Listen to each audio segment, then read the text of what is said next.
Halo teman-teman semua, perkenalkan nama saya Hilary Dominika Malo, NIM 22210046. Saya mahasiswi dari Universitas Timur, Fakultas Ilmu Sosial dan Ilmu Politik, Program Studi Ilmu Administrasi Negara.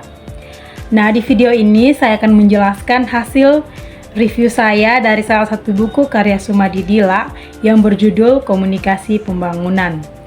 Selamat menyaksikan ya. Oke, baik. Jadi di dalam buku Komunikasi Pembangunan menggunakan pendekatan terpadu karya Sumadi Dila ini terdapat 7 pokok pembahasan atau 7 bab yang terdiri dari bab 1 ada landasan konseptual komunikasi pembangunan, bab 2 ada dimensi teoritis komunikasi dan perubahan di dalam pembangunan, yang ketiga ada pembangunan paradigma, permasalahan, dan solusinya. Bab yang keempat ada komunikasi pembangunan. Bab yang kelima ada pendekatan komunikasi di dalam pembangunan. Bab yang keenam implikasi teknologi komunikasi dalam pembangunan. Dan yang ketujuh ada implementasi komunikasi pembangunan. Nah, di sini saya akan bahas hasil review dari satu persatu bab. Yaitu yang pertama kita mulai dari bab 1. Yaitu landasan konseptual komunikasi pembangunan. Ya, baik, dalam bab 1 ini ada beberapa bagian. Yang pertama ada A, menyoal eksistensi komunikasi pembangunan. Eksistensi komunikasi pembangunan sebagai sebuah studi komprehensif dalam mempercepat dan menuntaskan permasalahan pembangunan. Studi komunikasi pembangunan menjadi kajian populer di negara dunia ketiga.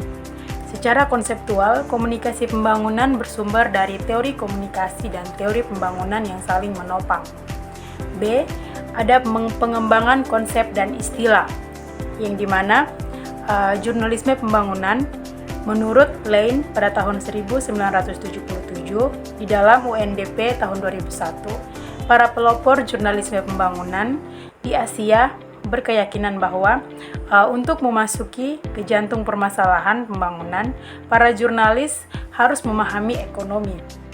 Yang kedua, ada komunikasi penunjang pembangunan, yang dimana komunikasi penunjang pembangunan disebut juga komunikasi penyuluh atau komunikasi pertanian, yaitu komunikasi yang ditunjukkan untuk menunjukkan pembangunan nasional dan lokal, khususnya di negara-negara berkembang.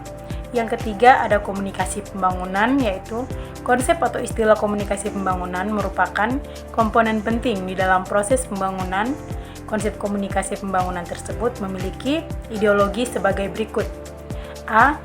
Esensi pembangunan adalah pemaksiman penyediaan barang dan jasa bagi masyarakat. B. Dunia maju dan dunia berkembang dibedakan oleh barang dan jasa. C.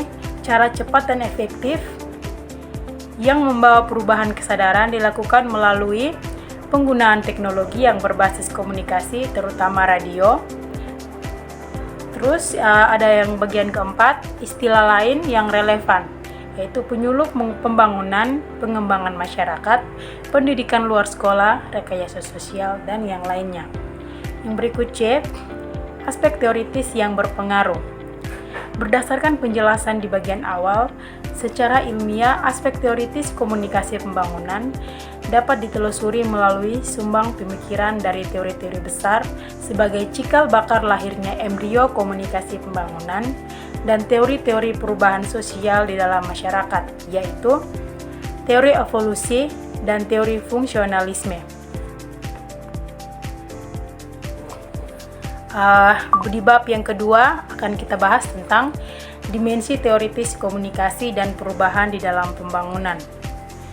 Bagian ini akan menjelaskan posisi komunikasi di dalam kehidupan kita sebelum masuk pada inti persoalan pembangunan. Bagian A, pentingnya pemahaman komunikasi.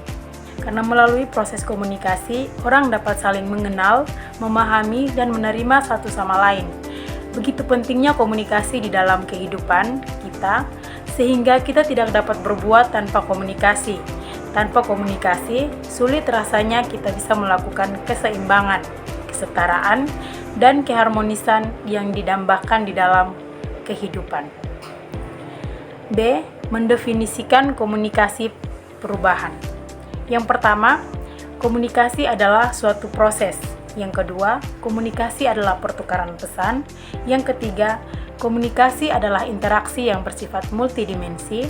Yang keempat, komunikasi adalah interaksi yang mempunyai tujuan atau maksud ganda. Di samping itu, perubahan pada konteks ini juga harus dimaknai sebagai proses transformasi simbolis pada mekanisme pengertian, pemahaman, dan penerimaan suatu makanan. Singkatnya, hubungan proses komunikasi dan perubahan di dalam diri individu, kelompok, dan masyarakat senantiasa saling mempengaruhi dalam kondisi tertentu. C. Fungsi komunikasi bagi perubahan. Dua fungsi komunikasi menurut Rudolf Faderberg yaitu fungsi sosial dan fungsi pengambilan keputusan. Yang kedua, ada 4 fungsi komunikasi menurut William E. Gordon, yaitu komunikasi sosial, komunikasi ekspresif, komunikasi ritual, dan komunikasi instrumental. Bagian yang D, ada faktor determinan komunikasi bagi perubahan. Yang pertama, ada faktor internal komunikasi, yaitu berangkat dari pemahaman definisi komunikasi Laswell, dapat disimpulkan bahwa unsur-unsur komunikasi itu terdiri dari pesan, saluran, komunikan atau khalayak, dan efek. Yang kedua, ada faktor eksternal, yaitu pengaruh sosial budaya di dalam komunikasi, di mana faktor-faktor eksternal itu meliputi nilai, norma, kepercayaan, keyakinan, bahkan mitos. Bagian yang berikut ada E, tahap perubahan di dalam komunikasi, di mana terdapat 6 tahap perubahan dalam komunikasi, yaitu ada kesadaran, pengetahuan, kesukaan, pilihan, pernyataan, dan tindakan. 6 tahap perubahan tersebut merupakan pengaruh komunikasi yang dikelompokkan di dalam 3 dimensi yang harus dilalui oleh proses komunikasi, yaitu secara kognitif, efektif, dan juga konatif. Yang berikut ada F, komunikasi dan perubahan masyarakat. Peran komunikasi di dalam perubahan masyarakat adalah sebagai penggugah, pengarah, dan pengendali perubahan agar perubahan tersebut tetap bermanfaat dan saling berlangsung secara teratur.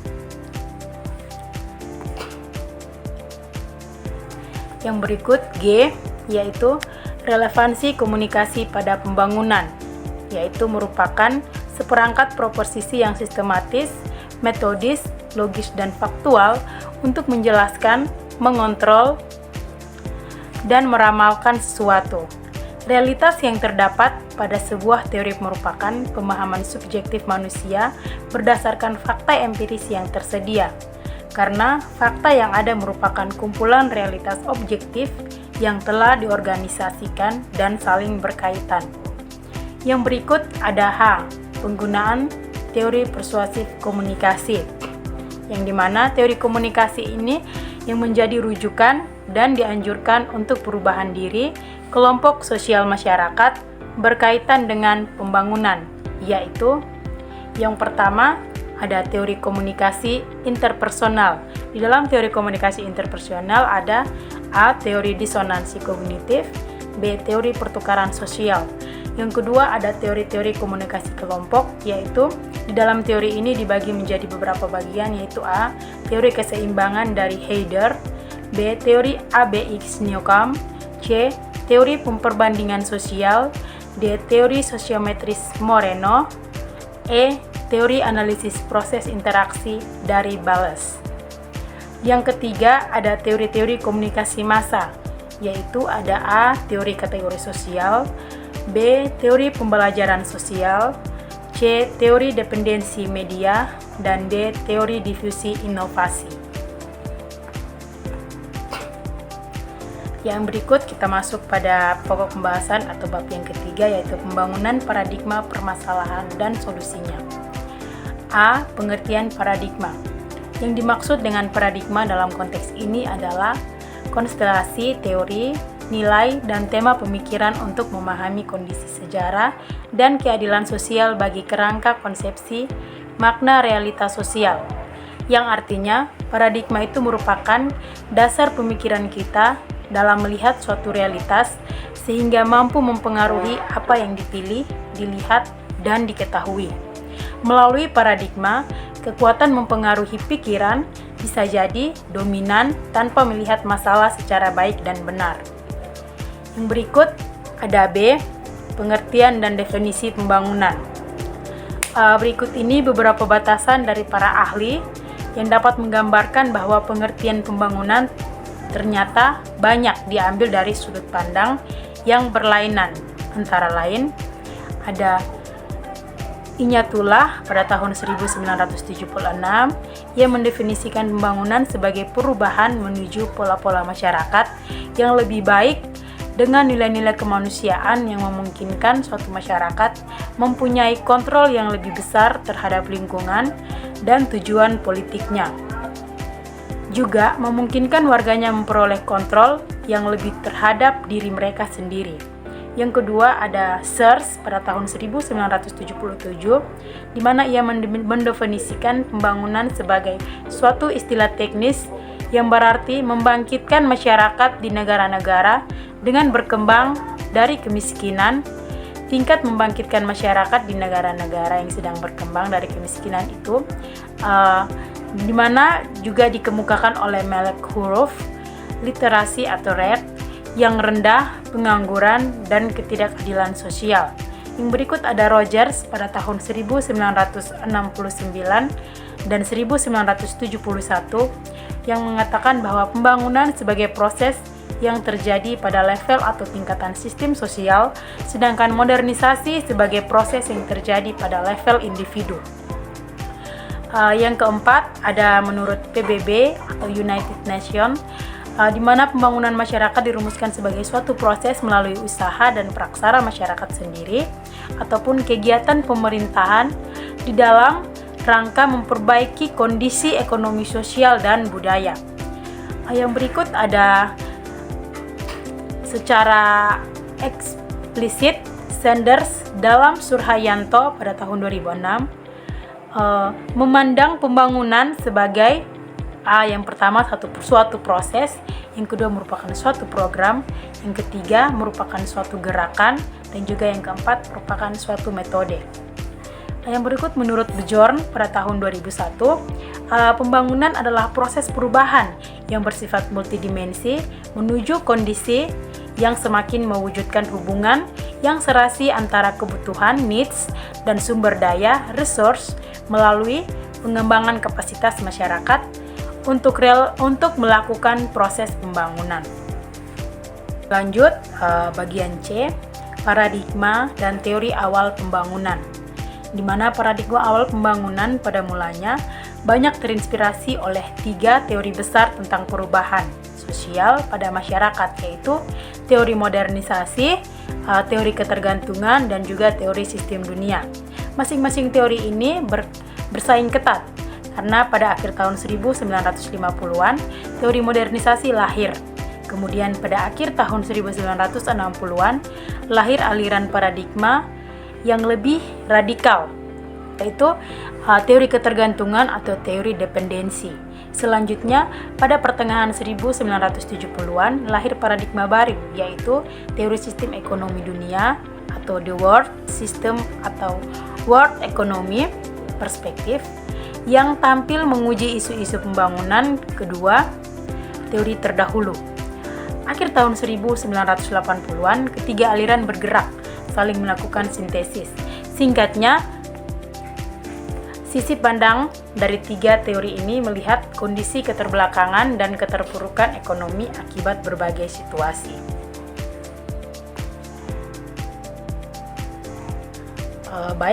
Di bagian D, kita lihat teori awal pembangunan dari modernisasi ketergantungan menuju satu dunia, di mana paradigma atau pemikiran awal pengenal pembangunan tersebut lahir melalui teori-teori besar pembangunan yang berkembang pada saat itu, yakni yang pertama ada teori modernisasi, di mana lahir sekitar tahun 1950-an yang ditandai beberapa momentum penting, yaitu pertama terjadinya revolusi intelektual di setiap negara untuk melakukan respons terhadap Perang Dunia Kedua.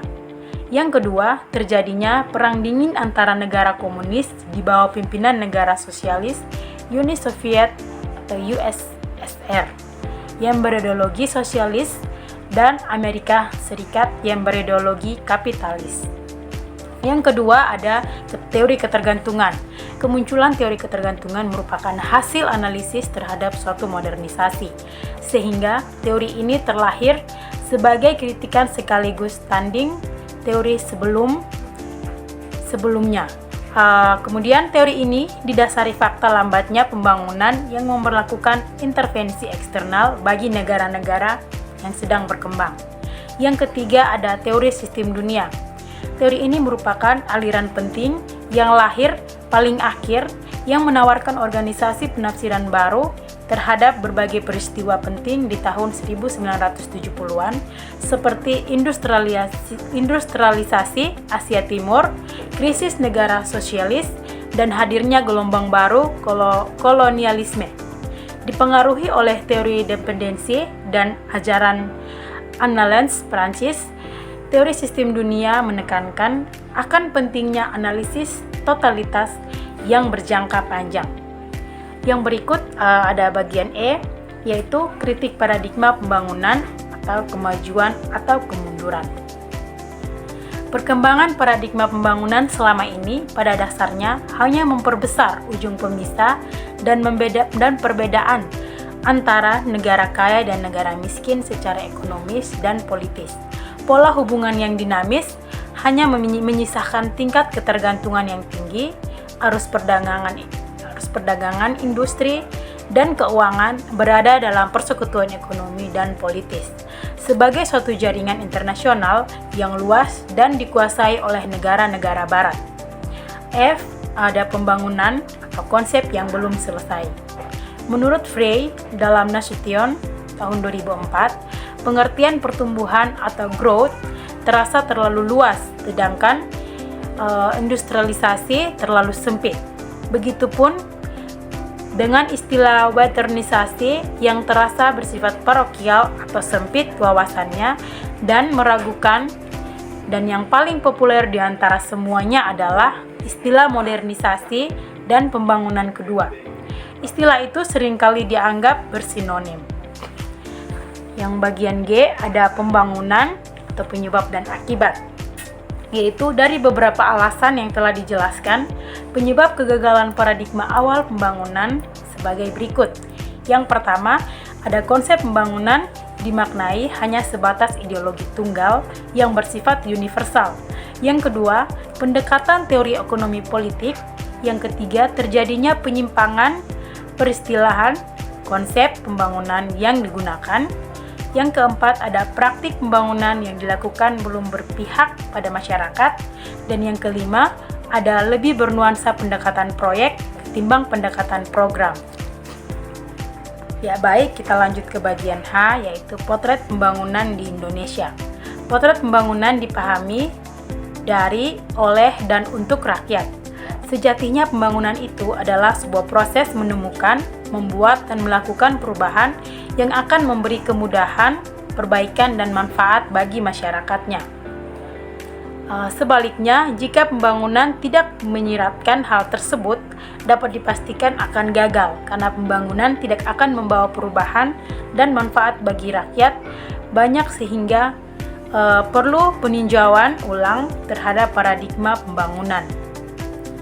Yang berikut ada I, perubahan paradigma pembangunan.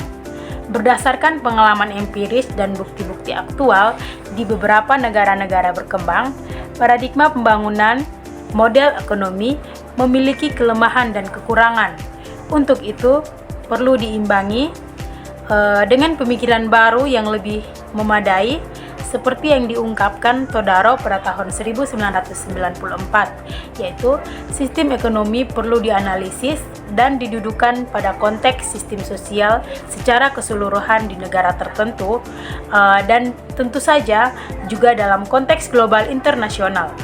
Karena sistem sosial yang dimaksud dalam hubungan-hubungan yang saling terkait antara faktor-faktor ekonomi dan non-ekonomi. J. Ada paradigma baru pembangunan, model pembangunan yang berpusat pada rakyat. Yaitu pada pembahasan berikut ini kita akan memaparkan konsep pembangunan model partisipatif, yaitu sebuah pandangan yang melibatkan peran serta masyarakat sipil yang dapat beradaptasi dengan lingkungan sosial, budaya, ekonomi, dan politik. Paradigma pembangunan ekonomi yang telah lama mendominasi model pembangunan di berbagai negara, termasuk Indonesia, tampaknya perlu diimbangi dengan pembangunan yang berpusat pada rakyat atau people-centered development, dan harus diintegrasikan dengan paradigma sosial budaya sebagai keseluruhan proses pembangunan masyarakat. Model ini merupakan alternatif baru untuk meningkatkan produktivitas dan distribusi pembangunan bagi masyarakat. Nah, hal ini menjadi penting melihat respons dan tuntutan atas kekecewaan banyak pihak terhadap pembangunan yang selama ini terjadi.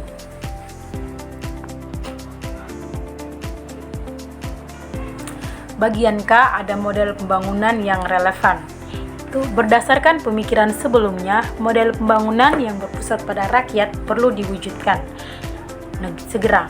Karena Jack Hotman atau Soeharto pada tahun 2005 menyusun dan merumuskan 3 model tersebut di dalam praktek pembangunan pada masyarakat, yaitu yang pertama ada model pengembangan lokal atau locality development model, yang kedua ada model perencanaan sosial atau social planning model, yang ketiga ada model aksi sosial atau social activity model.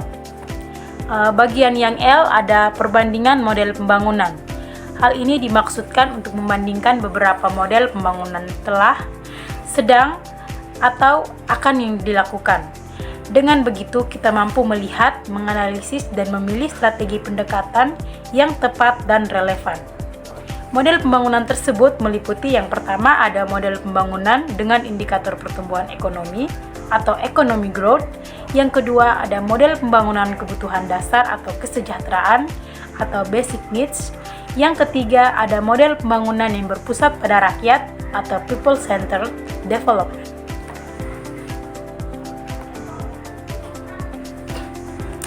Ya, baik, kita masuk ke bab yang berikut, yaitu bab 4 yang membahas tentang komunikasi pembangunan. Bagian yang pertama atau A, pengertian komunikasi pembangunan. Komunikasi pembangunan dalam arti yang luas meliputi peran dan fungsi komunikasi sebagai suatu aktivitas pertukaran pesan secara timbal balik di antara masyarakat dan pemerintah, mulai dari proses perencanaan, pelaksanaan, dan evaluasi pembangunan. Yang berikut pengertian A dalam arti sempit, yaitu dalam arti sempit, pengertian komunikasi pembangunan adalah segala upaya, cara, dan teknik penyampaian gagasan dan keterampilan pembangunan yang berasal dari pihak yang memperaksai pembangunan kepada masyarakat yang menjadi sasaran agar dapat memahami, menerima, dan berpartisipasi di dalam pembangunan. Rumusan lain komunikasi pembangunan yang dikemukakan oleh Guibralt dan Gomez pada tahun 1976, itu komunikasi pembangunan merupakan disiplin ilmu dan praktikum komunikasi di dalam konteks negara-negara yang sedang berkembang, terutama komunikasi untuk perubahan sosial yang terencana. B.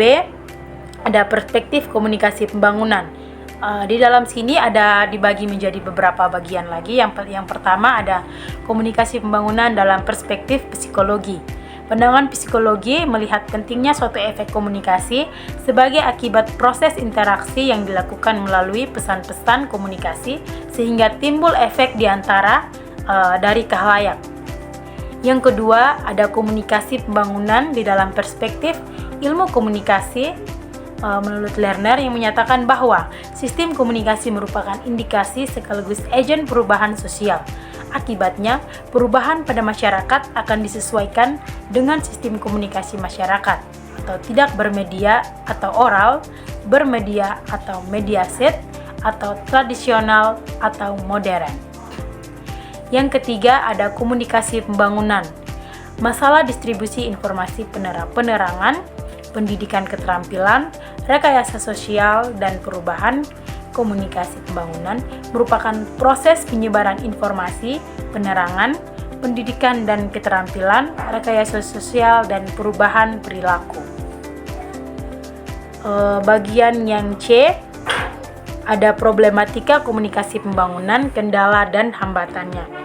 Selain membawa konsekuensi politis pada ketergantungan di berbagai bidang atau pendidikan, pengetahuan, dan keterampilan, hal ini telah menimbulkan kesenjangan di berbagai bidang tersebut, sehingga menimbulkan fenomena kemiskinan dan pengangguran yang besar. D. Ada strategi baru komunikasi pembangunan. Tahap memilih strategi komunikasi merupakan tahap berperan dari proses pengambilan keputusan untuk bertindak atas sesuatu strategi komunikasi, menentukan langkah-langkah efektif dan cara melakukannya. Pemilihan strategi komunikasi merupakan hal yang utama dan penting di dalam perencanaan pembangunan. Peran-peran baru komunikasi pembangunan diantaranya ada komunikasi dan pengembangan kapasitas diri, pemanfaatan media rakyat dalam pembangunan, hal yang perlu diperhatikan di dalam media rakyat. Berikut menyempitkan jurang pemisah melalui redundansi. Yang berikut menanggulangi bias atau proliterasi. Yang berikut memaksimalkan peran komunikator sebagai agen perubahan. Yang berikut menyusun pesan berorientasi kepada audiens. Dan yang terakhir ada memanfaatkan jasa teknologi komunikasi. Ya, kita masuk bab yang berikut, yaitu ada bab 5. Dalam bab 5 juga ada membahas beberapa bagian. Yang pertama A. Potret paradigma komunikasi pembangunan. Mengomentari potret paradigma komunikasi di dalam pembangunan dewasa ini tentunya tidak akan terlepas dari paradigma dominan pembangunan yang pemikirannya didasarkan pada teori modernisasi, teori ketergantungan, dan teori sistem dunia. Dengan demikian, pengaruh model paradigma pembangunan bermuara pada penggunaan model komunikasi satu arah atau linear yang bersifat mekanistik, dan juga hal lain yang berkaitan dengan pendekatan komunikasi di dalam pembangunan adalah pengaruh perspektif dramaturgis yang cenderung manipulatif. Perspektif ini memandang dunia kehidupan sosial ibarat pentas drama yang penuh peran, adegan, dan B. Kritik pendekatan mekanistik media massa. Pada model komunikasi yang mekanistik, arus komunikasi berimplikasi pada pemusatan arus informasi yang cenderung menciptakan ketergantungan pada sumber pesan. Model ini menganggap pendekatan media massa belum memadai dalam menjangkau aspirasi, kepentingan, dan kebutuhan khalayak yang lebih besar. Model pendekatan media massa bersifat tunggal dan linear. Akibatnya, konsep-konsep atau ide-ide pembangunan yang berlangsung di lapangan belum memperlihatkan kesesuaian dengan keinginan dan kebutuhan masyarakat, apalagi dinikmati secara bersama. Komunikasi linear dalam pembangunan mengasumsikan bahwa pemirsa di dunia ketiga pasif, lemah, dan tidak mampu menahan pesan-pesan yang diterimanya dari media baru.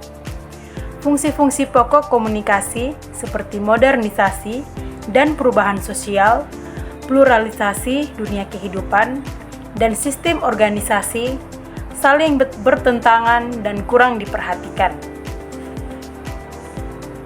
Kita masuk yang bagian C, pendekatan komunikasi partisipatoris. Konsep ini merupakan pendekatan baru di dalam strategi komunikasi pembangunan yang melihat unsur-unsur yang terlibat di dalam proses komunikasi atau sumber penerima memiliki kesetaraan dalam posisi dan peran. Asumsi pendekatan partisipatif memandang masyarakat sebagai penerima informasi, memiliki kemampuan untuk pembangunan dirinya dan lingkungannya. dengan segala potensi yang ada, baik aspek ekonomi, sosial budaya, maupun politik. Partisipasi sendiri menurut Paul memiliki 4 tingkatan seperti yang dikutip di dalam Bratz dan Storus pada tahun 1990, yaitu yang pertama, information sharing, yang kedua, conclusion, yang ketiga, decision making, yang keempat, initiating action. Pendekatan partisipatif tersebut berlandaskan semangat Liber, SEMAM atau Togetherness Community, yang bagian C, pendekatan komunikasi partisipatoris.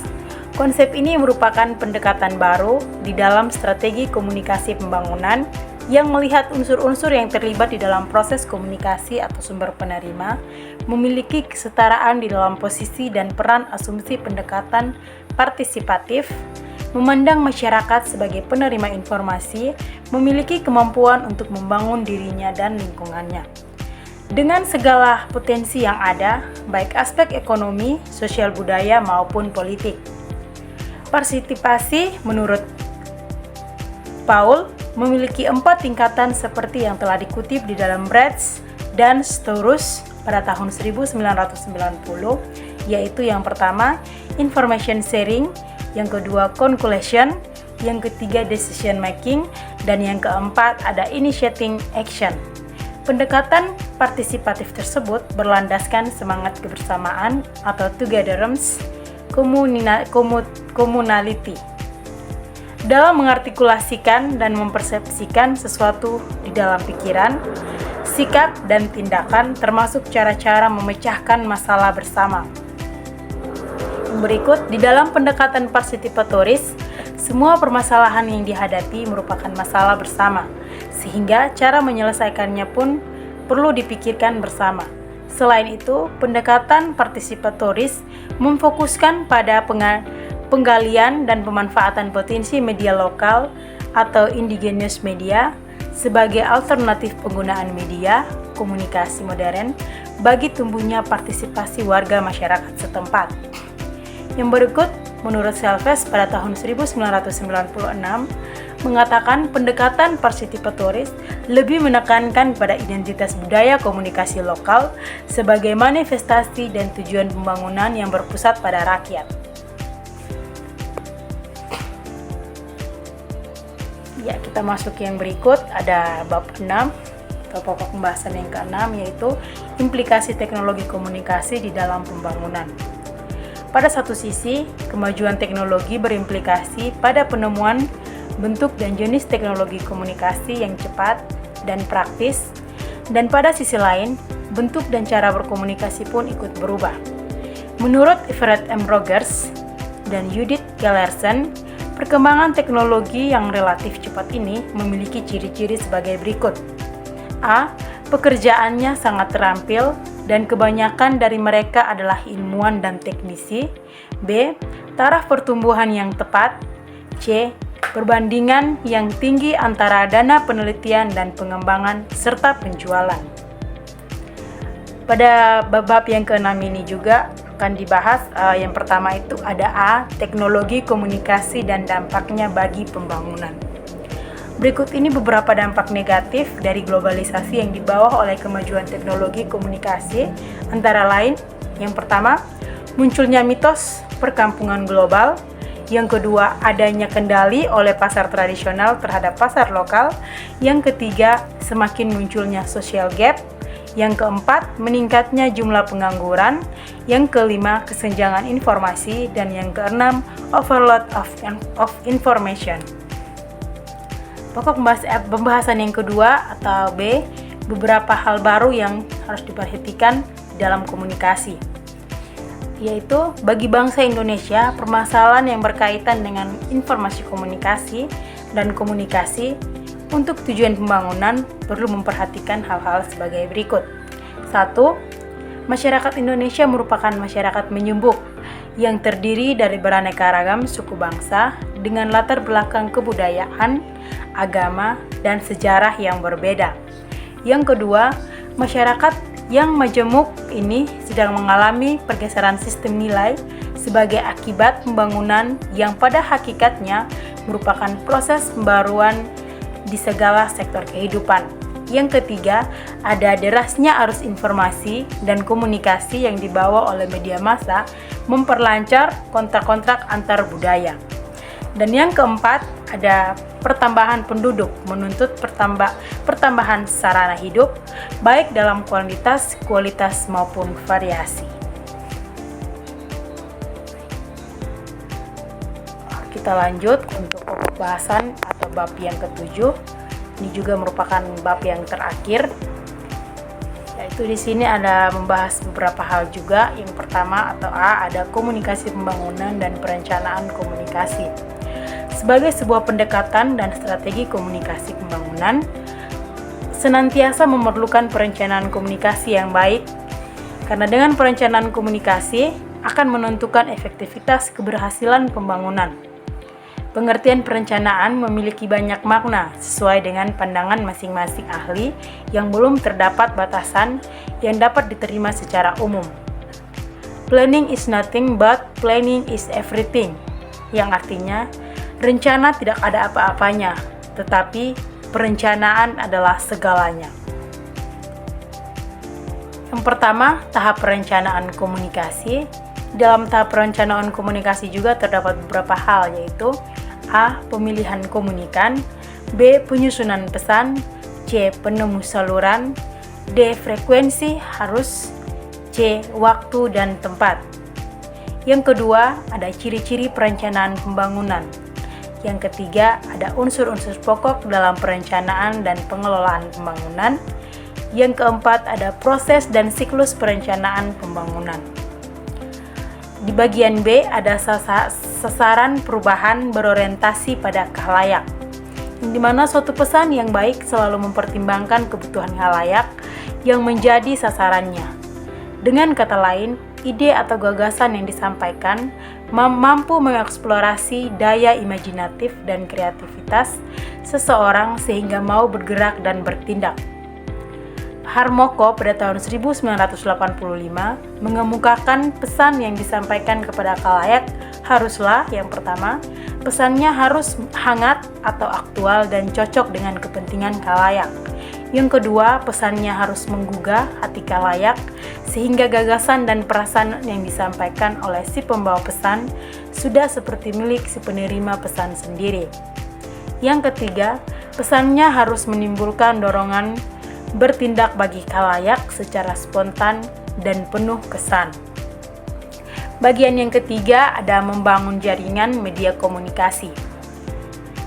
Melalui jaringan media, potensi jangkauan pesan kepada khalayak menjadi sangat luar dan beragam. Konsepsi dan penerapan komunikasi pembangunan sehingga mencapai bentuknya yang sekarang terwujud berkat sumbangan antara teknologiwan, ahli media, kalangan pendidikan, pelopor pendekatan sistem, manajemen, dan perencanaan kreatif. Di bagian D, komunikasi dan difusi inovasi.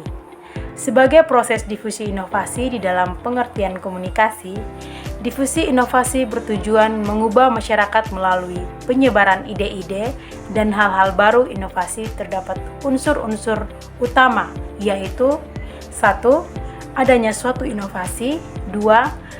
Yang dikomunikasikan melalui saluran tertentu, 3. Di dalam suatu jangka waktu tertentu, yang keempat, di antara para anggota suatu sistem sosial.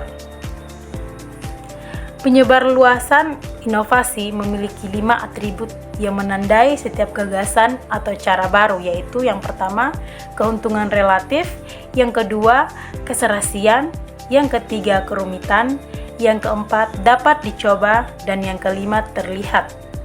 Rogers dan Schumacher pada tahun 1987 telah mengelompokkan masyarakat berdasarkan penerimaan terhadap inovasi, yakni yang pertama inovator, yang kedua ada penerima dini, yang ketiga ada mayoritas dini, yang keempat mayoritas belakang, dan yang kelima ada laggards, yaitu lapisan yang paling akhir di dalam menerima suatu inovasi. Bagian yang E ada implikasi politas pada komunikasi inovasi. Akibat adopsi inovasi telah memberikan keuntungan yang berarti dibandingkan mereka yang masih menggunakan teknologi sederhana, produksi melimpah sementara harga sulit diprediksi dan turun jauh. Dengan demikian dapat disimpulkan bahwa intervensi komunikasi itu selalu mempunyai implikasi moral dan implikasi politis. Kebijakan untuk mengadopsi suatu inovasi harus dibayar mahal dengan akibat negatif dan timbulnya. Bahkan secara tidak langsung pengambilan keputusan dan kebijakan terhadap inovasi juga akan rugi yang berimbas pada runtuhnya moral dan etika politiknya. Oke, baik. Jadi sekian materi atau hasil review dari buku Komunikasi Pembangunan yang dapat saya sampaikan. Semoga dapat bermanfaat bagi teman-teman semua. Bye-bye.